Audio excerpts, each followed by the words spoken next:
Dawn arrives quietly, without announcement, without urgency, without asking whether you are ready for it or not. And in that stillness, before notifications erupt, before the world begins pulling at your attention, before your mind remembers its anxieties, there exists a fragile, almost sacred moment where everything could change, yet usually doesn't. You lie there, awake, already tired, already negotiating with yourself, already rehearsing the same promises you broke yesterday, and the silence feels heavy because it exposes a truth modern life tries to bury. You are not exhausted from effort. You are exhausted from disorder, from waking each day without command, from carrying too many thoughts and too little authority, from living in a world that screams for ambition, speed, and scale while quietly stripping you of the ability to execute even the smallest decision with certainty. They told you power begins with big goals, aggressive plans, and relentless hustle. But the Zen masters knew something far more dangerous in its simplicity. Before enlightenment, carry water. Before conquest, obey the body. Before victory, complete a small act without resistance, because the war is never against the world. It is against the internal hesitation that corrodes you long before the day begins. Burnout, despite what you've been told, is not laziness, weakness, or moral failure. It is fragmentation, the mind split across endless options, the nervous system fried by stimulation, the self fractured by 1,000 unkept agreements. And when a man no longer trusts himself to follow through on small things, his confidence becomes theatrical, his discipline imaginary, his ambition hollow. Modern men are drowning in choices, productivity systems, routines, and advice, yet starving for the one thing that actually restores order, authority over themselves, not in the dramatic sense of domination, but in the quiet sense of obedience, the ability to decide and then act without inner debate. This is why a single glass of water matters more than any grand morning ritual, because it is not hydration that changes you, it is submission to a decision, the act of standing up before excuses form, of moving the body before the mind begins its endless commentary, of proving once cleanly, undeniably, that you can still command yourself when the day has offered you nothing yet. Samurai understood this deeply. Before battle, they did not hype themselves with fantasies of glory. They performed rituals, deliberate and ordinary, because ritual anchored the spirit and silenced fear, reminding the warrior that chaos outside cannot penetrate order within. The world tells you to start big, to feel motivated, to visualize success, but Zen says start true, start now, start with what is in front of you, because truth is not found in intensity, it is found in completion, and completion restores coherence to a fractured identity. When you wake without control, the day owns you before it begins, your attention leaks outward, your reactions replace decisions, and you carry an invisible weight of self-betrayal that compounds quietly, day after day, until even rest feels tiring. Yet in that same fragile dawn, with the simplest possible action, you can reverse the direction of your life, not symbolically, not motivationally, but structurally, by restoring order where chaos usually enters first, and from that single point of obedience, something ancient stays, something calm, something dangerous in its steadiness, the return of a man who acts, a man who no longer waits for permission, motivation, or certainty, but reclaimed command through action, anchoring the entire day, and eventually his life, to that first undeniable win.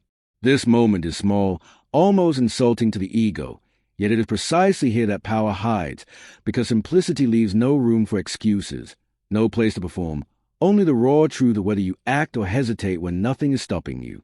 This is the threshold every disciplined life quietly begins crossing alone. You wake up tired not because your body failed to rest, but because your identity never fully shut down, spending the night carrying unresolved decisions, unfinished intentions, and quiet self-disappointment that sleep cannot erase. And this is a silent crisis modern men are living inside without language for it. Mistaking exhaustion for lack of energy when in truth it is a collapse of internal order. Every day you are forced to decide too much, choose too often, switch too fast, and perform too many versions of yourself, until the mind becomes swollen with options and the will becomes thin, brittle, and hesitant. Decision fatigue does not arrive dramatically.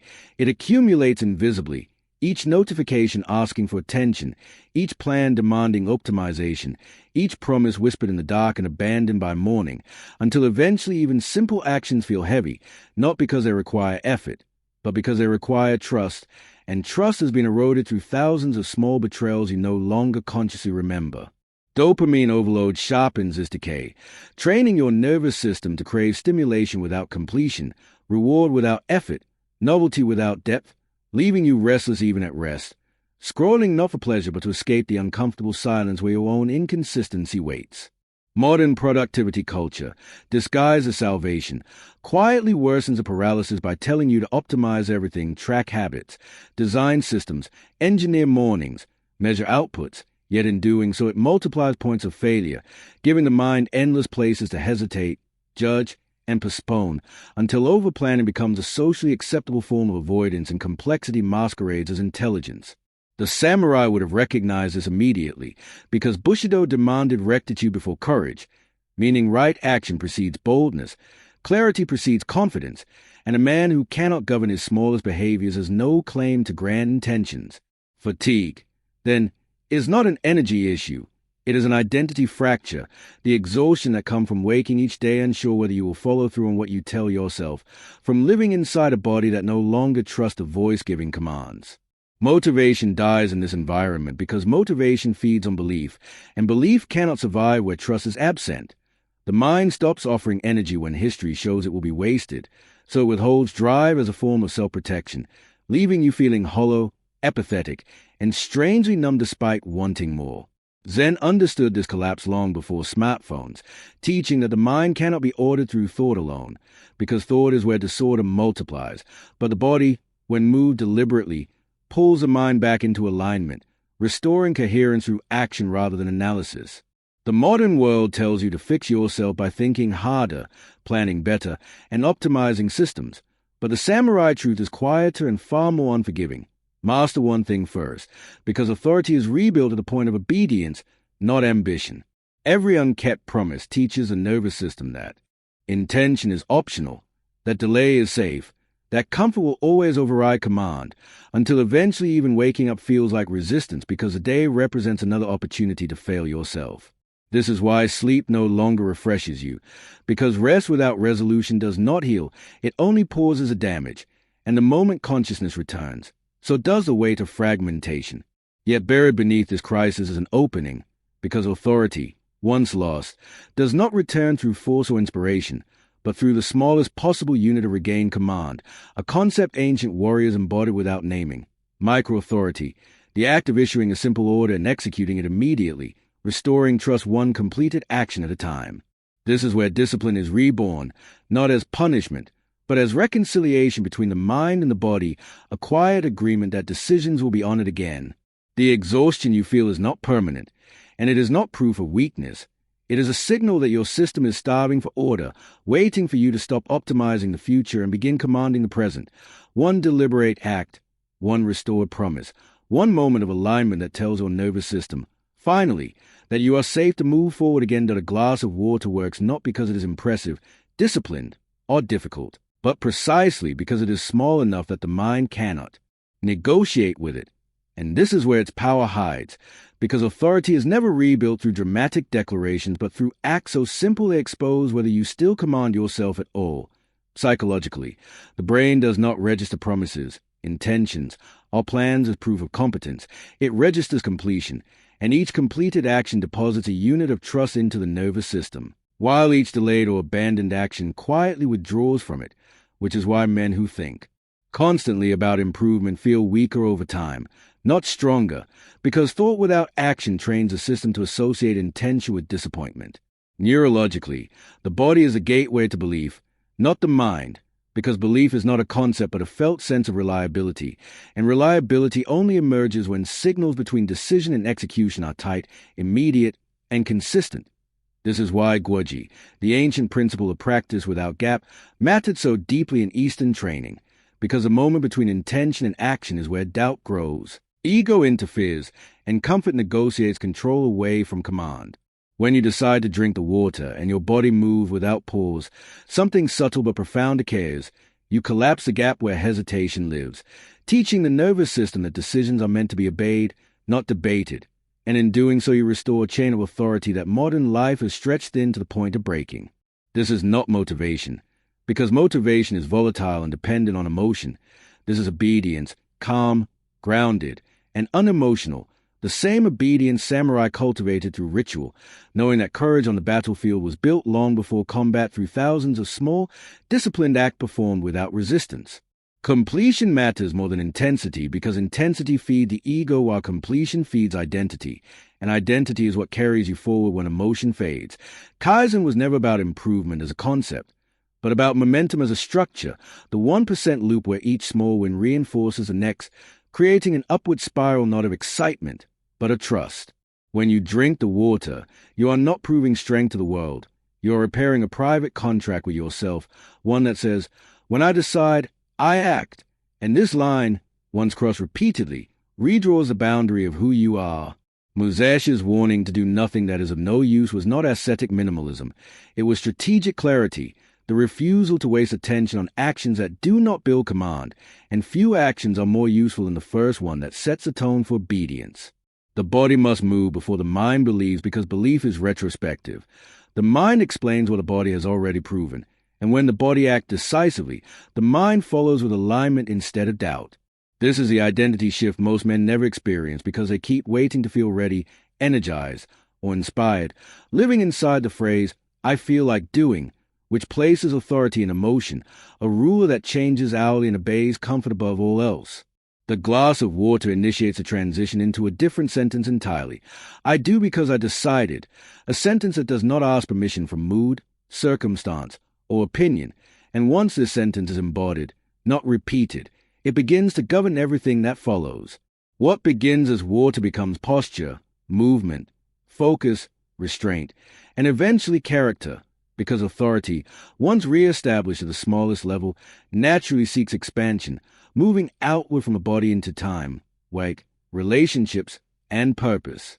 This is why the act must remain simple, because simplicity leaves no escape, no place to hide intelligence, no way to outsource responsibility. It demands only honesty. The glass of water is not the goal. It is a doorway, the first undeniable proof that command still exists within you. And once you step through it, the principle no longer belongs to mornings or rituals, but to life itself, where every decision becomes an opportunity to either fracture authority further or reinforce it through immediate, grounded action. The samurai did not defeat fear by erasing it, denying it, overpowering it with bravado. They conquered fear by shrinking the battlefield inward, reducing chaos to order through ritual. Understanding that the mind becomes unstable not in danger itself but in uncertainty, and ritual was a technology they used to stabilize the nervous system long before swords were drawn.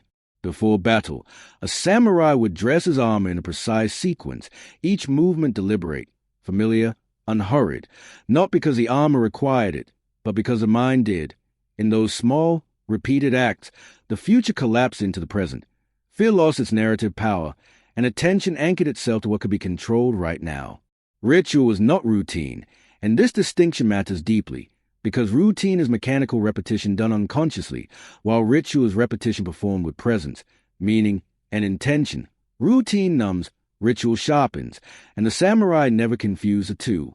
Where the modern world treats discipline as punishment, something imposed to force productivity, the warrior understood discipline as peace, the calming order that emerges when the body knows exactly what to do and the mind no longer needs to anticipate outcomes. Zen monks refined this further through practices like the tea ceremony, which to an outsider appeared slow, excessive, even impractical, yet this slowness was a weapon. Every motion, from pouring water to lifting the cup, was an exercise in total presence, collapsing anxiety by removing the mind's ability to wander into future fears or past regrets. This was mental warfare of the highest order, because anxiety feeds on abstraction, on imagined outcomes, on what might happen, while ritual starves it by locking awareness into the tangible, immediate act. Musashi himself embodied this principle, walking into duels with an unsettling calm that unnerved opponents who relied on adrenaline and spectacle. His stillness was not apathy, it was clarity, forged through countless small disciplines that trained his nervous system to remain grounded even when death was possible. The world chases hype, intensity, and emotional peaks, believing energy creates performance, but the warrior builds stillness, knowing that performance emerges naturally when the internal environment is ordered. Fear collapses when the body feels safe, and the body feels safe when actions are predictable, controlled, and deliberate, which is why ritual stabilizes a nervous system more effectively than motivation ever could. Modern men feel anxious not because life is more dangerous, but because nothing feels anchored. Mornings begin in chaos. Phones hijack attention before the body even stands. Decisions stack up before identity is established for the day. And without ritual, the mind spins, searching for certainty it cannot find. The samurai never waited for confidence to appear, because confidence was not an emotion to them. It was a byproduct of alignment, and alignment was built through small acts performed the same way every time, regardless of mood. Presence always came before performance, because performance without presence is brittle, dependent on stimulation and fragile under pressure, while presence creates a quiet, durable readiness that does not spike or crash. Ritual taught the warrior who he was before the world tested him, and this is a piece modern life has stripped away, leaving men to face stress, work, and responsibility without psychological armor. Yet this power has not vanished. It has only been forgotten, because ritual does not belong to the past. It belongs to the human nervous system, which still responds to order, repetition, and meaning in the same way it always has. When you reclaim small, intentional act performed with presence, you recreate the conditions for calm authority, not by escaping fear, but by shrinking its influence until it is nowhere to attach. This is how the ancient warrior prepared for chaos, and it is how the modern man can reclaim stability in a world that profits from his distraction by choosing stillness over hype, order over noise, and ritual over reaction, bringing this ancient technology back into the present where it has always belonged. Momentum does not arrive as a surge of energy or a rush of motivation. It arrives quietly, structurally, as a consequence of correct sequencing. And this is where most men fail, not because they lack desire, but because they try to leap from zero to intensity, skipping the chain that carries a body and mind full without friction. One glass of water is not an isolated habit. It is the first link in command chain that restores flow by moving the body step by step from stillness into purpose, water into posture, posture into movement, movement into work, work into meaning, each act small enough to be non-threatening yet ordered enough to prevent collapse. The mistake of modern productivity is a to-do list, a scattered battlefield of tasks that overwhelms the nervous system before the day has even begun, demanding choice, prioritization, and motivation all at once, while the samurai approach was non-negotiable sequencing, knowing that when the first action is correct, the next reveals itself naturally. This is the essence of the 5-minute command chain, not a productivity hack, but a structural philosophy. Decide the first act, complete it fully, and allow the next action to emerge from alignment rather than force. There is no motivation in this system because motivation introduces volatility. Sequence does not care how you feel, only what comes next, and by removing emotion from initiation, you remove the primary point of failure. When the water is finished, the spine straightens almost automatically because the body, once activated, seeks coherence. Posture leads to breath. Breath invites movement. Movement dissolves mental fog, and suddenly work no longer feels like an intrusion but a continuation of flow. Zen walking meditation embodied this truth centuries ago, teaching that walking itself, when done with full presence, was not a means to an end but the end, because one act, fully embodied, stabilizes the entire system. Ichijo Zamai, the practice of complete absorption in a single action, was never about focus for productivity's sake, but about protecting the mind from fragmentation, from being pulled into 10 directions at once and losing authority everywhere. Burnout does not come from doing too much. It comes from doing too many things halfway, from living in constant transition without completion. And this is why stacking wins without burnout requires restraint, the refusal to escalate too quickly, the discipline to let momentum mature instead of forcing growth. The old mindset says, I'll start when I feel ready, placing readiness in emotion, circumstance, and external validation, while the new mindset says, readiness follows action, understanding that clarity is not a prerequisite, it is a result. Momentum, then, is not something you chase, it is something you protect by guarding the sequence and refusing to skip steps, even when the ego demands bigger gestures. Each small completion reinforces identity, not as a man who is trying, but as a man who is moving, and movement changes how the world responds to you, because the nervous system reads consistency as safety and releases energy accordingly. Purpose does not arrive as a revelation at the beginning of the day. It arrives downstream, after the body is engaged, after the mind is ordered, after the internal noise quiets enough for direction to surface. This is why men who wait for purpose remain stagnant, while men who act simply discover meaning through motion. Yet as momentum begins to form, resistance inevitably appears, a subtle voice that mocks simplicity, that whispers this is too small, too slow, too insignificant to matter, because the ego fears losing its role as commentator and strategist. Simplicity threatens the identity built around complexity, overthinking, and self-analysis, so it attempts to sabotage the chain by injecting doubt, boredom, or impatience. This voice is not your enemy, but it must not be obeyed, because obedience belongs to sequence, not sensation. The samurai trained through boredom deliberately, knowing that the ability to continue without stimulation was the foundation of real power, and in the same way, modern men must learn to trust the chain even when it feels unimpressive. From one glass to total momentum is not a metaphor. It is a lived structure, a way of moving through the day without force, without hype, without collapse, stacking small, undeniable wins until the body believes again, the mind aligns, and life begins to move forward not because you pushed harder, but because you finally stopped interrupting the flow with doubt. The greatest resistance you will face is not external pressure, lack of time, or difficult circumstances, but the quiet, persuasive voice inside that recoils at small beginnings, because the ego does not crave progress, it craves drama, identity performance, and the emotional payoff for feeling important, and simplicity threatens all three at once. Small starts expose a brutal truth. If the action is easy and you still don't do it, there is nowhere to hide, no system to blame, no complexity to intellectualize failure, and the ego despises environment where excuses cannot survive.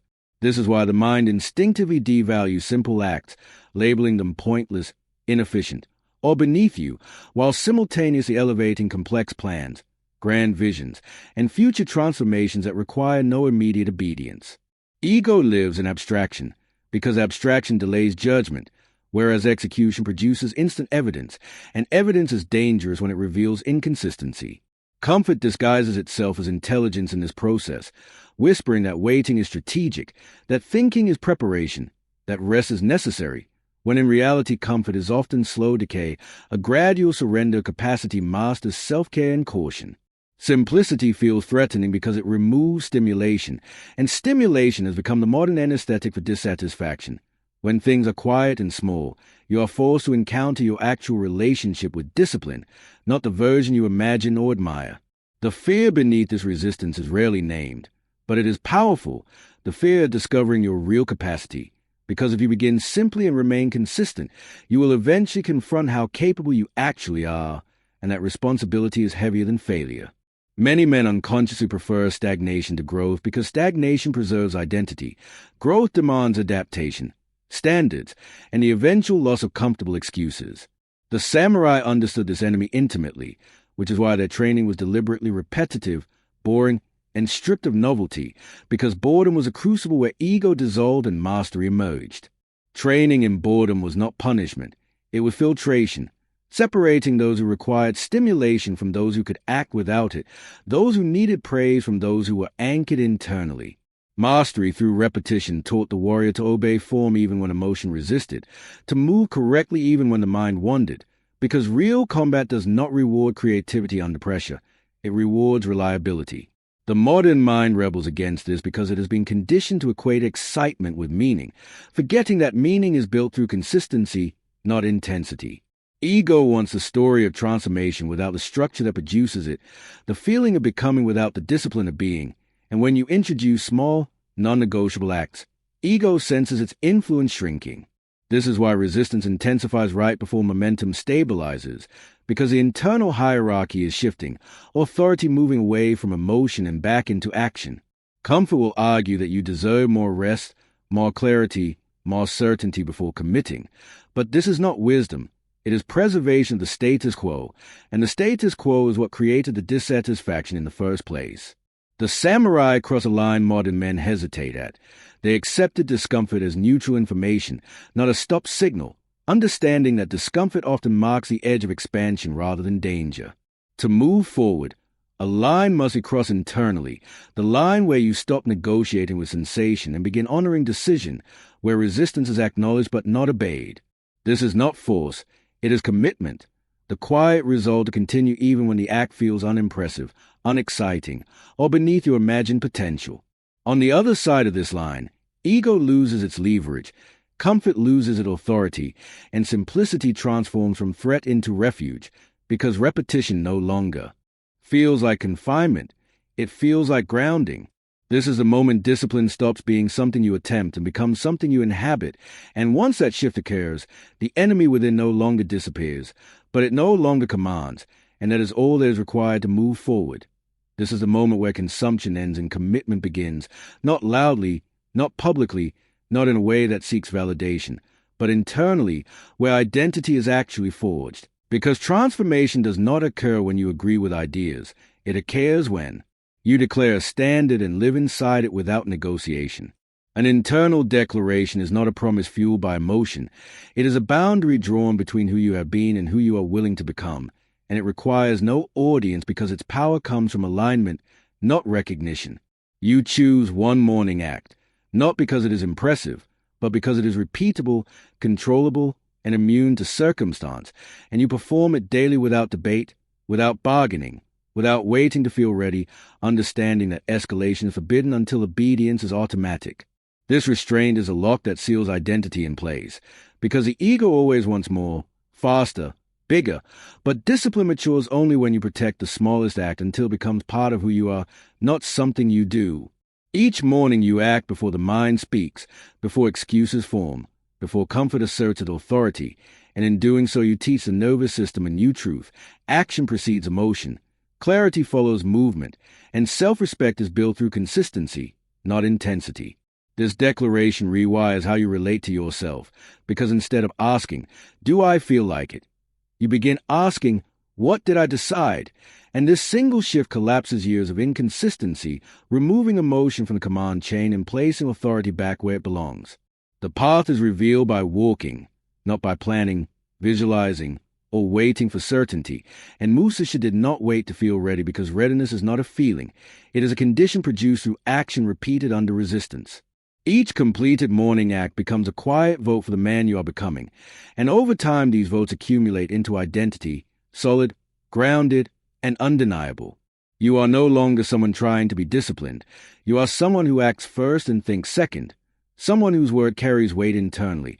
And this changes how you move through the world, how you handle pressure, how you respond to difficulty. The declaration is simple because complexity weakens resolve, and its simplicity is what makes it powerful, because there is no room to reinterpret it based on mood. Tomorrow morning, you drink the water, not as a ritual for aesthetics, not as a productivity trick, but as an act of obedience to yourself, with no music to distract you, no phone to fragment your attention, no delay to allow doubt to enter. You stand, you pour, you drink, and you complete the first command of the day cleanly, proving to yourself that authority has returned. This is not about hydration. It is about alignment, about reclaiming the ability to decide and act in the same breath.